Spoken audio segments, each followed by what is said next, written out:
আজকের এই ভিডিওতে আমি দেখাবো কিভাবে খুব সহজে ভগ্নাংশের যোগ অঙ্ক করা যায়। তো যোগ অঙ্ক করার ক্ষেত্রে আমাদেরকে প্রথমে এই নিচের হরগুলোকে দেখতে হবে। হরগুলো কি কোনো গুণনীয়ক দ্বারা ভাগ করা সম্ভব, কোনো গুণনীয়ক দ্বারা ভাগ করা সম্ভব না হলে এগুলোকে আমরা কী করবো, লসাগু নিব। এগুলোর লসাগু হচ্ছে 5 গুণ 3 গুণ 5 এবং 7। 3 গুণ 5 গুণ 105, কত হয় 105।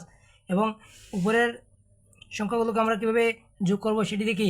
তো এই 3 দিয়ে 105কে যদি আমরা ভাগ করি, 3কে যদি 105কে 3 দ্বারা ভাগ করলে হয় 35, কত হয় 35। এই 35-এর সাথে উপরের সংখ্যাটি কী করবো, গুণ করব।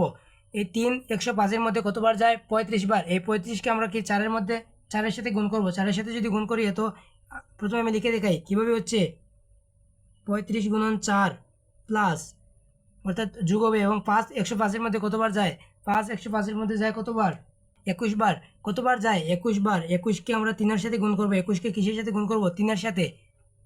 এবার চলো আমরা 7 কতবার যায় দেখি। 7 কতবার যায় বলো তো, 7 কতবার যায়, 7 যায় 15 বার। কতবার যায়, 15 বার। 15-এর সাথে 2 গুণ করব। 15-এর সাথে কী করব, 2 গুণ করব। তো আমাদের আনসার কত হয় দেখি বলো তো। 35-এর সাথে 4 গুণ করলে কত হয়। প্রথমে আমি লিখে নিই 105, 105, এবং উপরে 4-এর সাথে 35 গুণ করলে কত হয়, 140। কত হচ্ছে 140। 21-এর সাথে 3 গুণ করলে কত হয়, 63। এবং 15-এর সাথে 2 গুণ করলে হয় 30। তো এগুলোকে আমরা যোগ করে দেবো। এগুলোকে যোগ করে দিলে হয় কত,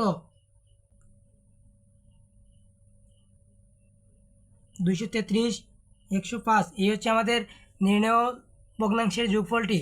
এটি কি ভগ্নাংশের যোগফল।